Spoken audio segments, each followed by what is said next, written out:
Well, before I go into introducing our distinguished panel of our final round judges, I just want to thank everyone, as this is the first inaugural Pepperdine-Reagan collegiate debate we've ever done. So hats off to the debaters. Thank you so much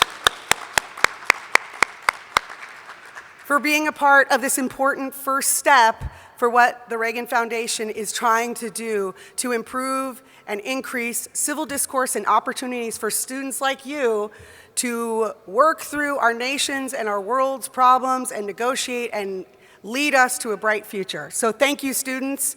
We honor the work you've done to get to here. Thank you, coaches, parents, the tribes behind all of you that have supported your education and supported your skill development to get you here today. So thank you again to all of you out there. Big shout out and thanks once again to our partners at Pepperdine, who this would not have been possible. So thank you to Abby Smith, Martha Tran, the student ambassadors, and the debaters. So thank you. Working with Pepperdine has really taken us to some new heights here at the Reagan, so we're very grateful for that partnership. Well, let's get started as we are so excited. So first, I'll welcome our two finalists who will be giving us a wonderful debate today. So I'd like to invite up Maya Doyle and Dylan Long. Come on up.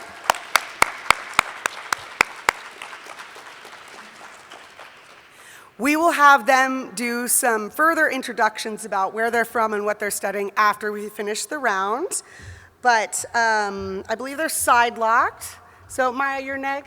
Yes, so, oh, you're F. Maya will be serving on the affirmative, and Dylan Long will be on the neg side. So the resolution for any of the public who stepped in or stepping in now to join us, the resolution today is resolved. The abolition of the U.S. Department of Education would be a beneficial policy for higher education. So that's what's on the table being discussed. These two have debated all day to get to this stage, so we are proud and encouraged by what they have to share with us. Now I'd like to introduce our distinguished panel of judges. We'll start with Pepperdine professor in the communications department is Wangari Nujati, and from Pepperdine University. Second, we have Joanne Drake from the Ronald Reagan Presidential Foundation and Institute, Chief Administrative Officer. And she spoke with our wonderful cohort of debaters yesterday to give a little bit more insight about this library and the man who inspired this library. So thank you, Joanne, for your inspiring words.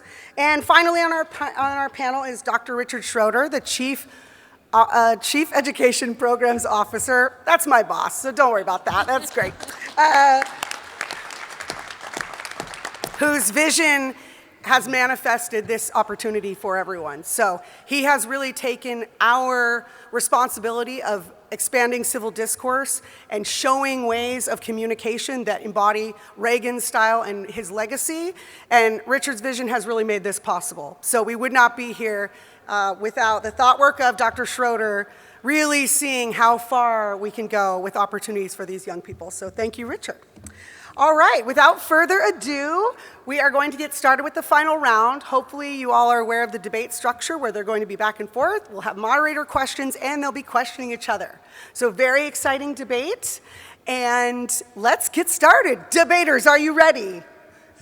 Judges, are you ready? Look, now you guys don't have to ask.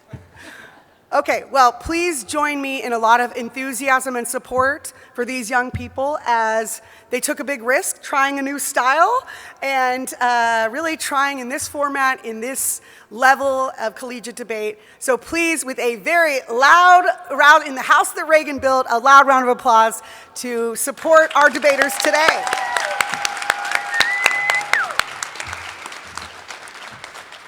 Good luck. They will let you know when we're about to begin.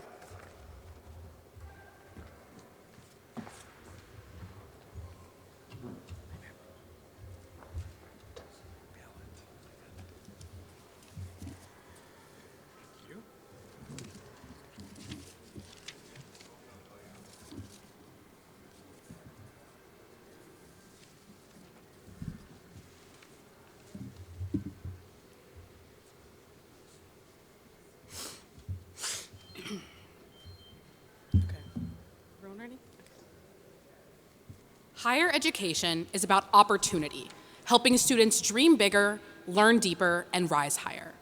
But today, America's higher education is bogged down by bureaucracy. The Department of Education, while founded with good intentions, has grown an inexpensive, inefficient, and increasingly ideological force that hurts students and saps success. As Reagan said, the 9 most terrifying words in the English language are, "I'm from the government and I'm here to help." And if that doesn't terrify you, you've clearly never tried calling the Department of Education help desk. America's educational needs have changed, and the issue is more significant than the Band-Aid applied to it over 40 years ago. As Reagan once said, our problem is a permanent structure of government, insulated from the thinking and the wishes of the people.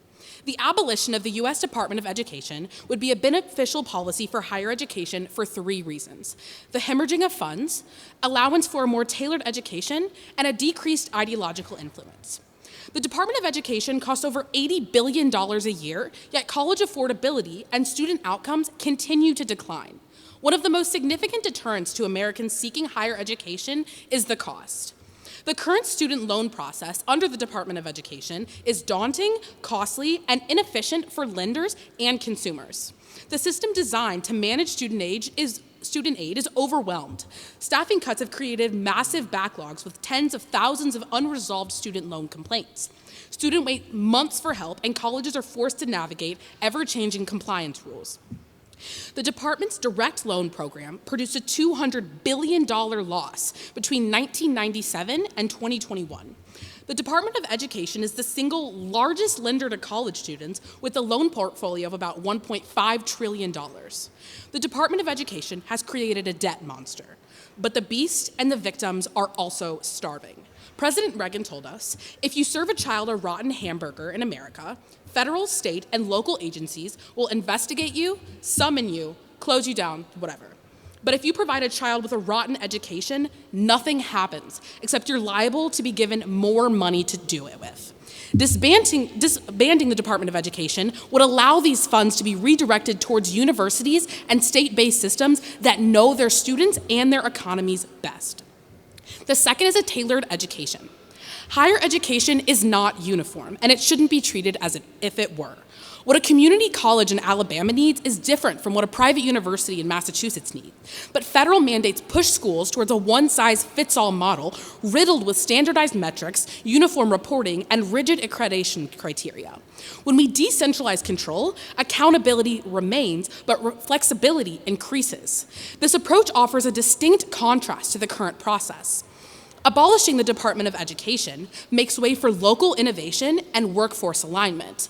After all, 4-year universities aren't for everyone, but everyone deserves a space to grow and learn. Federal rules don't account for the diversity of our states, industries, or institutions. Every college, from rural trade schools to major research universities, face the same one-size-fits-all federal mandates just to stay eligible for aid. But education should be driven by local needs, not distant regulators. Returning control to the states, regional accrediting bodies, and institutions could foster local innovation. States could adapt policies to workforce needs, whether that's clean energy programs in California or advanced manufacturing in Ohio. Universities could test new models for affordability and access without waiting for federal rulemaking. Dissolving the Department of Education leaves states free to innovate, expand programs where they're needed the most, whether that's nursing, clean energy, or cybersecurity. Washington doesn't need to dictate the future of higher learning, it needs to trust the people who live it. The last is a decreased ideological influence. When one federal department holds the purse strings, it can dictate values universities must reflect. Federal grant eligibility increasingly depends on compliance with ideological frameworks and reporting requirements that are often unrelated to teaching or research. For example, the proposed Compact for Academic Excellence in Higher Education seeks to tie access to federal funds with ideological metrics. The Compact offers priority for research funding upon compliance, which means research would not be funded based on merit, but on participation.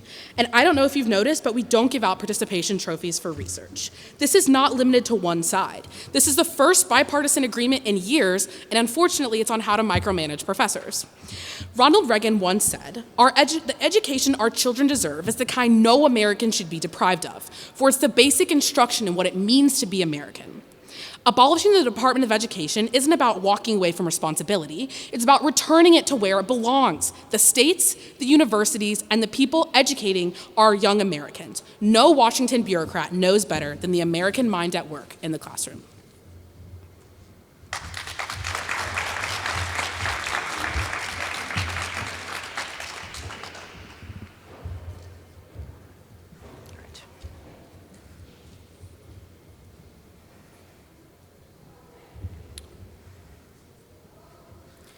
President Reagan once said, and my opponent just said it, "The education our children deserve is the kind no American should be deprived of, for it's the basic instruction in what it means to be an American." That conviction, that education is not a privilege but the lifeblood of freedom, defined much of President Reagan's legacy.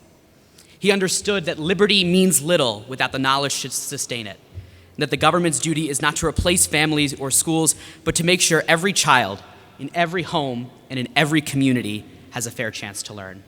We know that President Reagan questioned bureaucracy, but he never questioned education. He knew that America's strength rests on its classrooms as much as its armies. Abolishing the Department of Education wouldn't honor his principles, it would hollow them out, stripping away opportunity and fairness in the name of reform. Thus, I proudly negate today's resolution that the abolition of the U.S. Department of Education would be a beneficial policy for higher education. And I'm going to do so in two main arguments. The first argument is access and affordability. The Department of Education is not just a bureaucracy. It is the bridge that connects millions of American families to higher education and the American dream. According to the Congressional Research Service, in 2023, Pell Grants provided $31 billion to 6.5 million students in a single year, nearly 1/3 of all undergraduates, most coming from families earning under $20,000 annually. These aren't handouts, they are ladders, giving students the first step toward independence and dignity. The department also manages over $1.6 trillion in federal student loans that carry fixed interest rates, deferments, and forgiveness programs available from private lenders.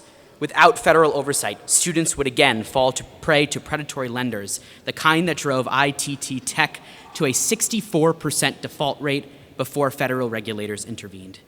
This oversight works. In 1975, only 13.9% of Americans over 25 held a bachelor's degree.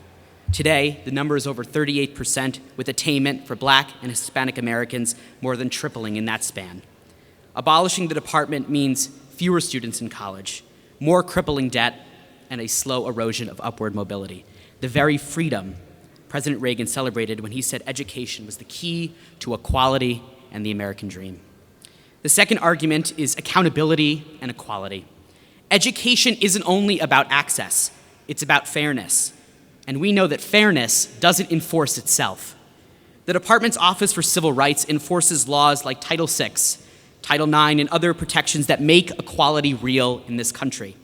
In 2024, it handled 22,687 discrimination complaints, the highest number in its history.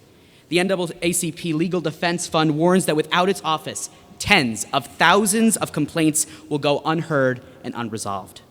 That means students facing racial bias, sexual harassment, or disability discrimination would have nowhere consistent to turn. It's not just reactive, it's proactive. The Individuals with Disabilities Education Act currently secures access for over 7 million students with special needs. Meanwhile, the Department of Education's National Center for Education Statistics produces the nation's report card, the only way the public can compare across states. Without it, parents and policymakers lose transparency, and accountability collapses into fragmentation. Without the department, civil rights enforcement becomes optional, and educational standards collapse into 50 different definitions of fairness. That's not federal overreach, that's federal responsibility. President Reagan's America was one of fairness, backed by action, not just words. And to conclude, if we invoke President Reagan honestly throughout this debate, we must remember his full legacy. He signed the Civil Rights Restoration Act. He expanded aid to historically Black colleges and believed that opportunity should reach every American willing to work for it. Those commitments today live through the Department of Education. To abolish it would be to undo President Reagan's moral vision of fairness and shared opportunity. President Reagan's style as the great communicator reminds us that politics is never about ideology alone. It's about people. The student from a small town who uses a Pell Grant to become a nurse. The first-generation immigrant who gained a foothold through student aid.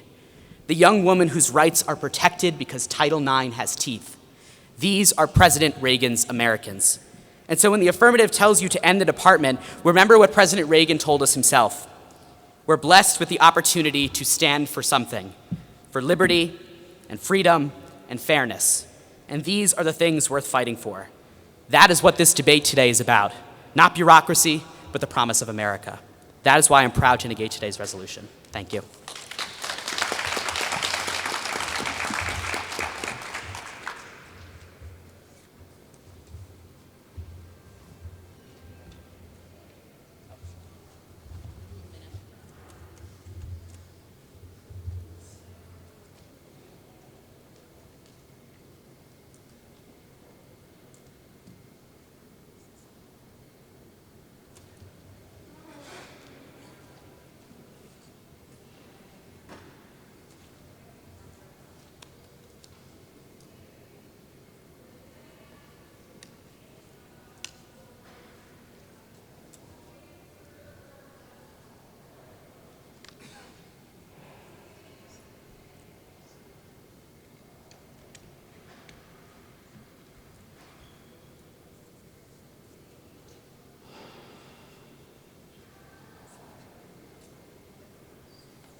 So how would you engage with the fact that it is likely that we are actually not going to see a dismantling of things like Pell Grants and federal aid, but that these are going to be moved to different federal agencies?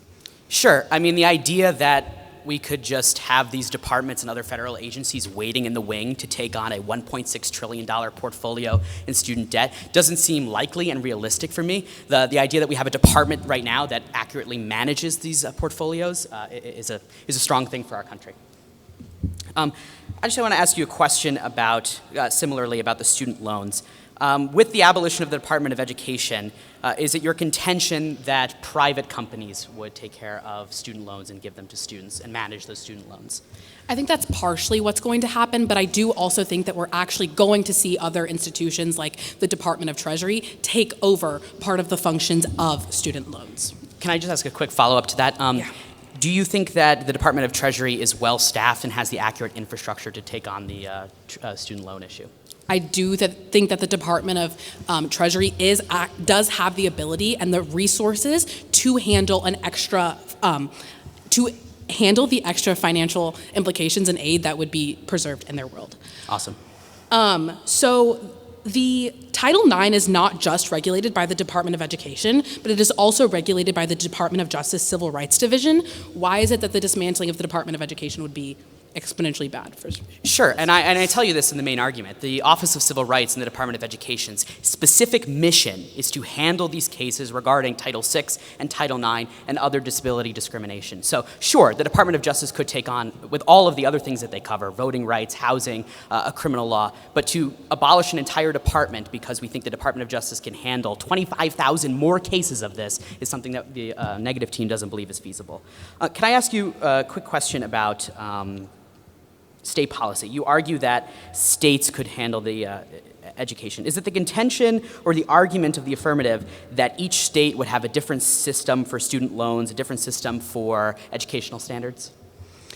We think that, well, educational standards are already monitored on a state-by-state basis. It is not the Department of Education that is making standards as in relation to content as to what each school is doing. So we think, yes, as is now, we think that the states will ultimately make the standards for the institutions, and we think that states will play a partial role in this financial aid, but again, we still think that the federal government is going to play part of the role in this financial aid. Okay, and that's under the Department of Treasury or other Yes. structures? Okay, Yeah. Awesome. I don't think we have time for another question. Thanks.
No, I'm good. Thank you.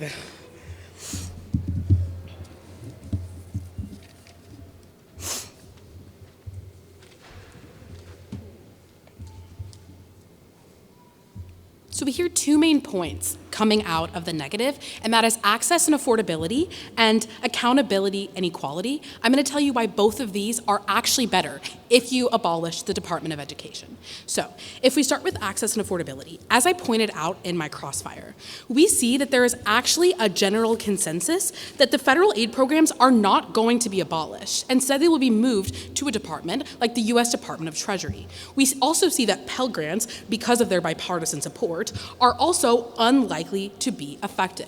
We think that departments like the Department of Treasury will ultimately have the means to take up this expenditure, and if it doesn't, some of those means can be transferred. We think part of the reason that the Department of Education has spent as much as it has and is in as much debt as it is not solely because of the student loans, but because of everything else that it does and all of the bureaucratic processes that are involved. We think that's ultimately so that would not transfer over to the U.S. Department of Treasury. Moving on to the point of accountability and equality. We think that we don't need a 100-page handbook from Washington to remind us to not discriminate. We just need schools to do the right thing in the first place. Title IX is not only regulated by the Department of Education, but is also regulated by the Department of Justice Civil Rights Division. This is happening now. They're already helping with this process now. We also think this is not just going to happen at that level, at the federal level, but states are also going to take a larger role in coming in and helping resolve these issues. We see that they would take over the duties of the Department of Education in continuing to force Title IX and regulations alike. Additionally, in terms of response to access and in marginalized communities specifically not having this access, we see that in our world is where marginalized communities are specifically not getting these funds. When there's the hemorrhaging of funds within the Department of Education and this money is stuck at the federal level and not able to come into the classrooms, into research, into innovation grants, these communities aren't getting access to these funds at all. Furthermore, the federal government doesn't have the same knowledge on what communities need the most, what they need the most money for, what their curriculum needs to focus the most on, in the same way that these local and regional governments will. We are going to see that again. Funds and financial expenditures are less accessible when the federal government are the people dispensing these. We also see that with this ideological influence, which is bad for students because they are then not learning what is going to be relevant to what their state or what their local county thinks is most important for those students to learn. They're learning about the ideological whims of the federal government, and those funds are being directly connected to those things. We also see that it's going to be more affordable when federal student aids are moved to other departments or to the state, and that they will then have these funds to disperse on these levels. That's ultimately going to hold them more accountable because they are going to have an incentive to do what is best for their communities, and that they have this insight, they have this additional level of information on their people and what those people need the most.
During my senior year of high school, I took a trip upstate New York to my high school's retreat house. And it was run by the Marianist community, a Catholic religious group. And I went to breakfast in the morning, and one of the brothers had pulled out a mug, and the mug read, "Trust but verify." And that is where my first introduction to President Reagan's most infamous quote comes from regarding bureaucracy in government. And I think that quote governs my rebuttal.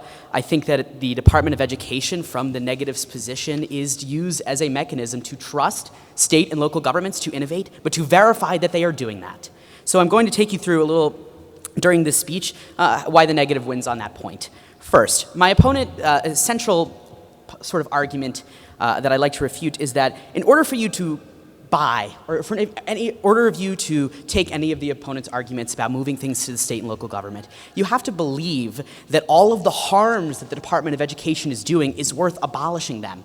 And I give you plenty of examples in my own arguments that there are things that the Department of Education does that is valuable to every single American, whether it be marginalized groups, whether it be students who are trying to get access to scholarships. So if you believe that abolishing the entire Department of Education is worth sacrificing the good things that the Department of Education does, then it's a clear affirmative ballot. But the negative shows you that that is clearly not the case. My opponent brings up an argument about bureaucracy, and we know that President Reagan was not the biggest fan of bureaucracy. But basically what the affirmative's argument is, you can't shrink bureaucracy by scattering it. You just are making the red tape thinner. You're just making all of the bad problems that the Department of Education has, according to the affirmative, and you're just relocating it to other federal agencies. You're just saying that the Department of Education isn't good at enforcing civil rights, so let's give it to the Department of Justice. That's not what President Reagan envisioned by diminishing the bureaucracy, not just scattering it across other agencies. The other answer to this about scattering it and diminishing the bureaucracies is, well, let's just give it to the states, and let's have states and local governments handle this. And sure, I agree with my opponent that local control is an American tradition, but the Department of Education stands to guarantee that states use that control fairly, right? And history shows us what happens without it. After Brown versus Board of Education in 1954, states openly defied desegregation until federal authority had to step in. Even President Eisenhower, who we know had little interest in expanding the federal government, sent troops to Little Rock to enforce equality. Sure, Reagan did believe in federalism, but he also believed in fairness. He signed the Civil Rights Restoration Act because he understood that opportunity in this country shouldn't depend on your zip code. The Department of Education exists for exactly that reason, to make sure that local control never becomes local exclusion.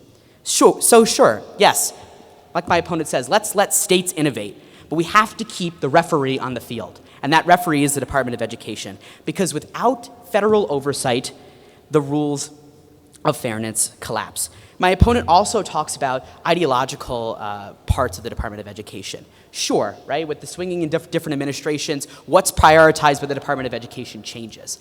But the answer to this is to send it down to the states and have 50 different versions of what it means to be educated in this country.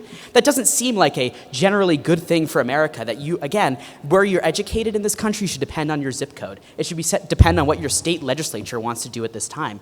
We have federal oversight and we have federal regulations with the Department of Education that assures no matter where you come from in this country, your ability to have education, your ability to get scholarships, your ability to make sure that your fundamental rights with Title VI, Title IX, and disability discrimination are protected. And only in the negative world, only in the world in which we don't abolish the Department of Education, sure, maybe we reform it in some aspects, do we keep fairness, do we keep accountability, and we keep equality. Thank you.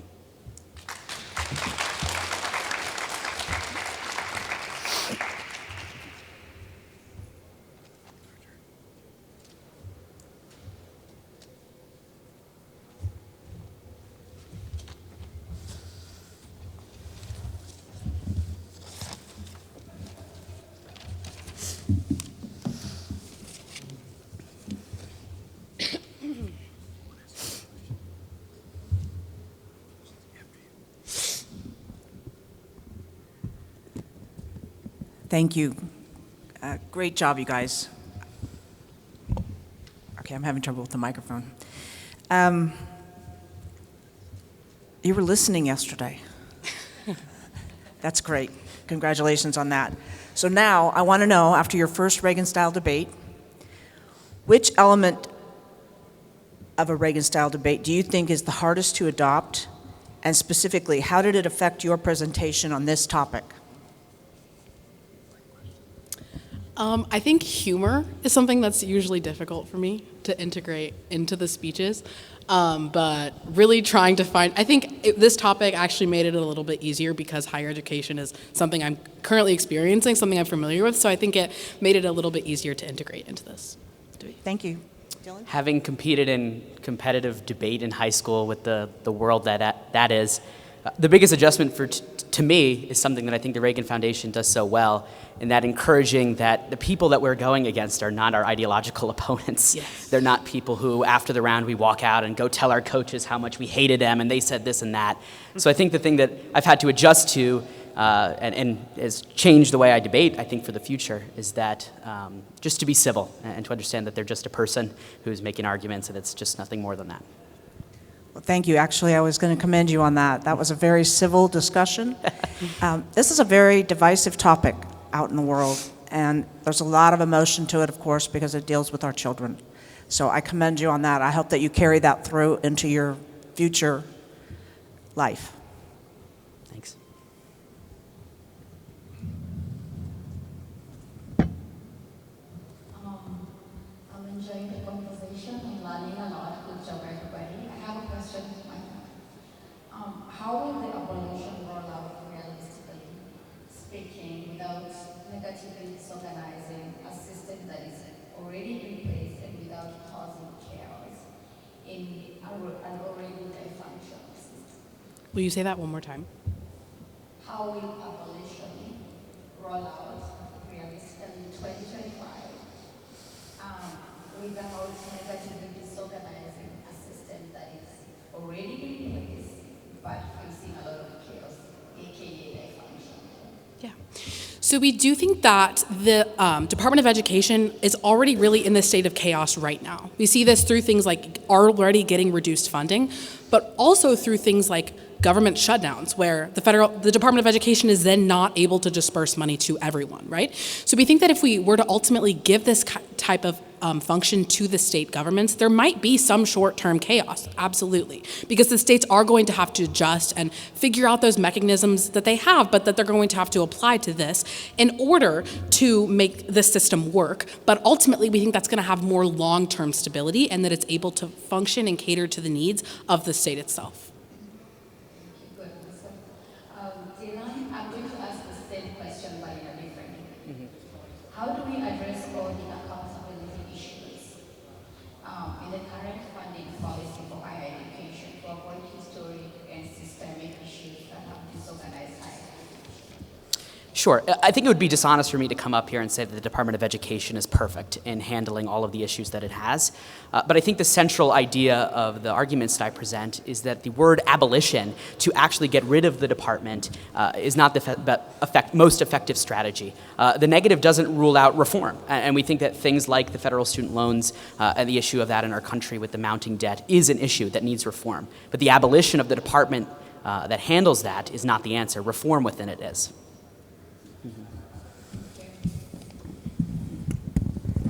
Great job. My question is a little different. You're both from private universities, Miami and Vanderbilt. How do you see this from the affirmative and negative affecting public versus private? Community colleges versus trade schools, anything post-secondary? Because there's vastly different tuition models, vastly different pipelines. So I'll ask you each to comment on that, please. Yeah, go first. Yeah, I think from the negative perspective and from the arguments, I think that we know that public universities rely heavily on the Department of Education. And so while I agree with my opponent, there is a lot of sort of organized chaos going on in the Department of Education, I think the abolition of it would strip many resources that not just community colleges, but public universities rely on. In my home state of New York, the public university system there is fantastic, and much of it is to do with the Department of Education, along with the state government as well, but much of it is to do with the Department of Education's trust in the public universities to provide for their students. So I don't think that the abolition of the department would be good for public or community colleges. Yeah. I think it's actually going to benefit these schools. I think we're actually going to see more financial means being lessened up in the federal government and actually being able to be given to these public institutions for them to have these funds and then use those funds the way that they would like them, the way that they think is best for these institutions, best for the community, and best for the specific programs that they think is most important to implement and put those funds into on an institutional basis.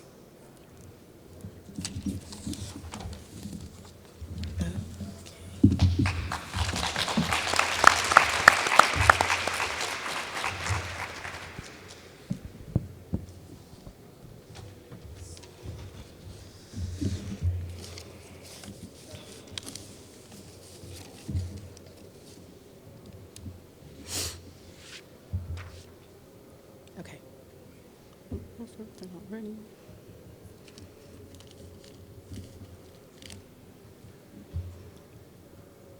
Are you guys ready? Okay. So I want to agree with my opponent that there are things that the Department of Education does well. We don't deny that. But we think that the states could do better than what the Department of Education does on the things that they do well. Specifically, it can bring more funds to these institutions, to these communities, to be tailored to what they should do, to the industries and topics that those universities should be focused on, and we see decreased political, ideological influence from the federal government. The abolition of the U.S. Department of Education would be a beneficial policy for higher education. As Reagan said, better education does not mean a bigger Department of Education. What we see when we have this big bureaucracy is the hemorrhaging of funds. These funds are then not given to these state and local communities, but are stuck in the federal government. These institutions are having to pay so much money for compliance and to fulfill these bureaucratic processes that they then aren't getting to use the money for what's the most important, their students. Less money is lost to administration, classrooms, and direct aid. I think this idea of tailored education is so, so important in giving these students exactly the education that's best for them. Because a public university is different from a private university, which is different if it's in Alabama versus in California.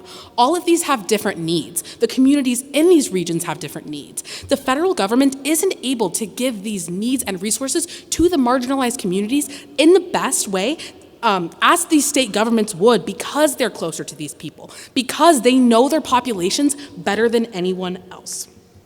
When we talk about decreased ideological influence, I'm not going to argue that this wouldn't also happen at the state level.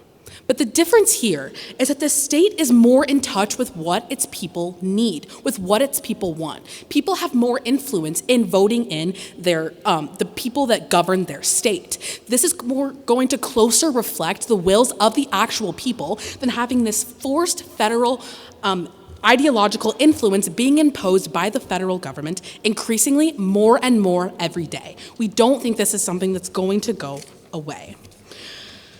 We think that ultimately colleges are still going to be competitive. They're still going to have this accountability because they compete for students, faculty, and funding. And if they're giving a poor quality program or mismanaging this financial aid, they're going to lose enrollment, donation, and prestige.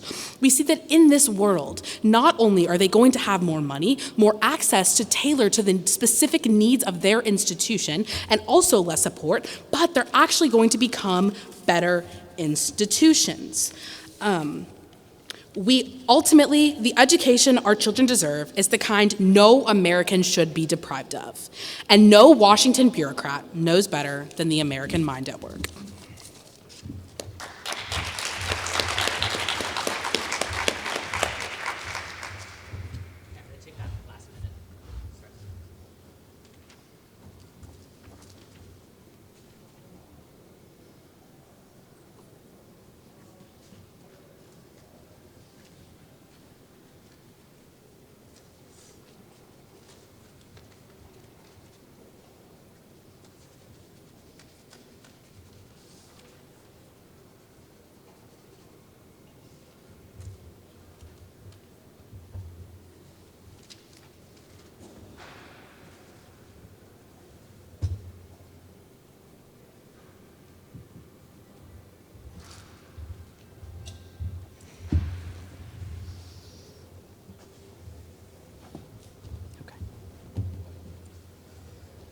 It's pretty clear in the last speech that my opponent gives that the central case, the central argument that she presents to you today is, quote, states can do better.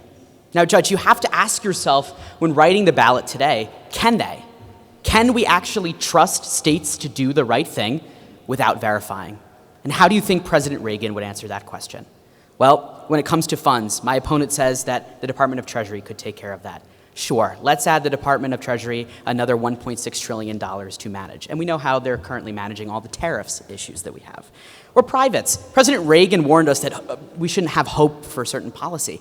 Private companies are profit seekers. They're not going to have students' interests at the best heart.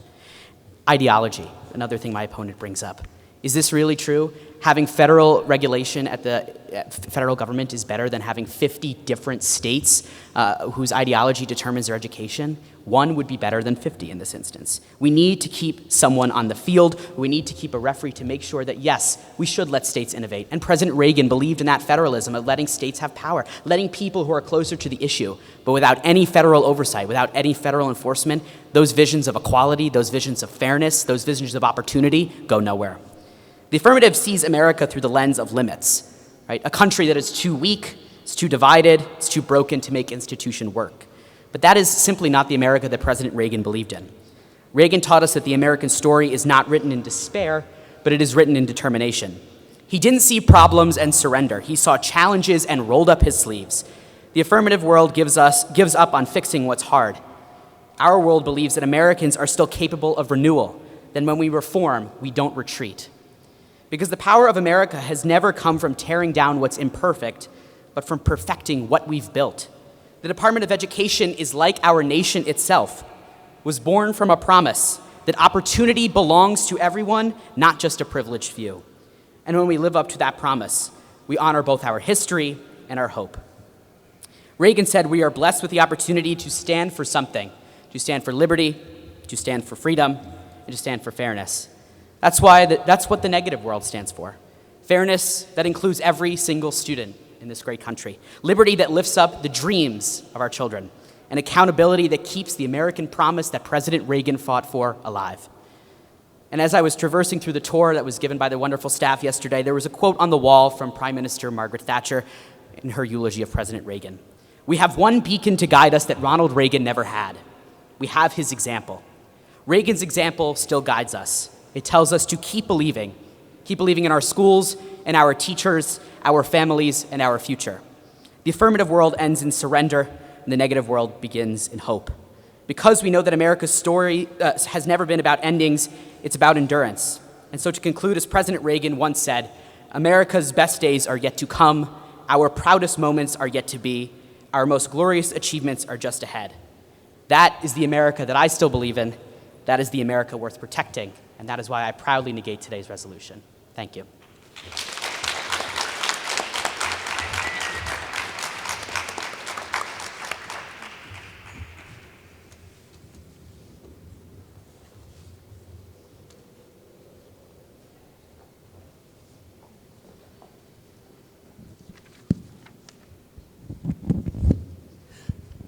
Okay, congratulations, debaters. How about one? You guys can do better than that. Let's do one louder for these wonderful students. So impressive to hear such a contemporary debate thoughtfully discussed in a civil way. So right now I'd like you guys to come up to the podium and tell us a little bit about yourselves, where you attend school, where you grew up, where you're from, and kind of what you're involved in and where you see yourself heading in the future. We'd love to hear that.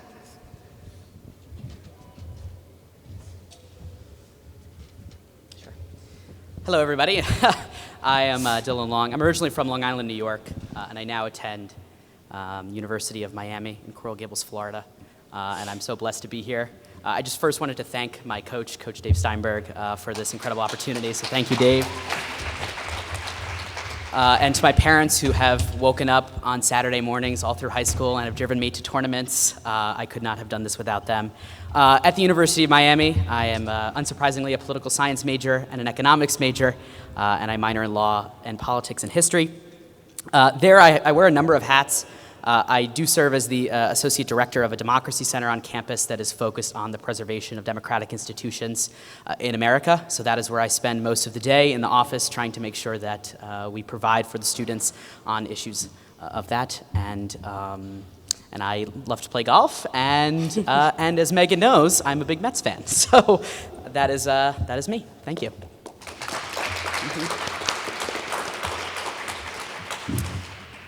I am Maya. I also want to thank my coaches for bringing us out here today. I also want to thank the Reagan Foundation and Pepperdine for holding this debate. It's been such an amazing experience. I am from Indiana. I go to school in Nashville, Tennessee at Vanderbilt, where I am majoring in English and law, history, and society, and minoring in legal studies and Jewish studies. I am the co-captain of our debate team. I am also involved in our pre-law society and Phi Alpha Delta, our law fraternity. Yeah.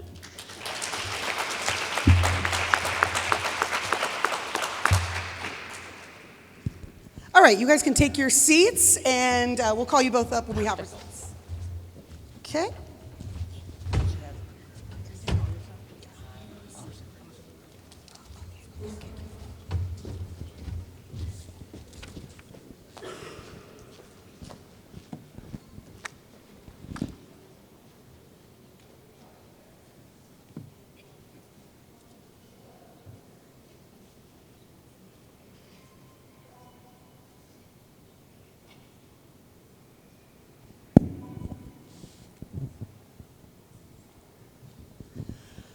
Well, before we get started with results, we thought we would do a baseball debate about the best team in baseball. So, Dylan, come on up. I'll take the side of the Dodgers.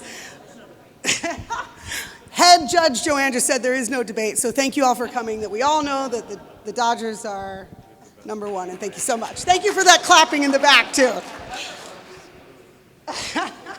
and the quiet boos in the front. So.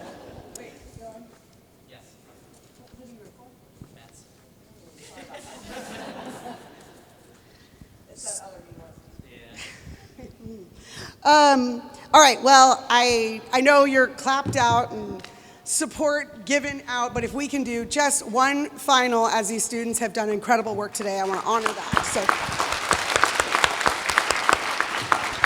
So, boy, Maya and Dylan, both of you, you have my vote. When you ascend to the White House, please, we love what you all are talking about. I can't wait to see where you go with these fantastic communication skills and leadership to come. So, with that, our first ever, I'll have to put stage for this, but for our first ever collegiate Reagan-Pepperdine debate, our grand champion this evening, and thank you all, and please welcome that both of these debaters have done an incredible job dealing with this topic and providing really solid cases and arguments and insights into both perspectives, but our grand champion today is Mr. Dylan Long. Please come up.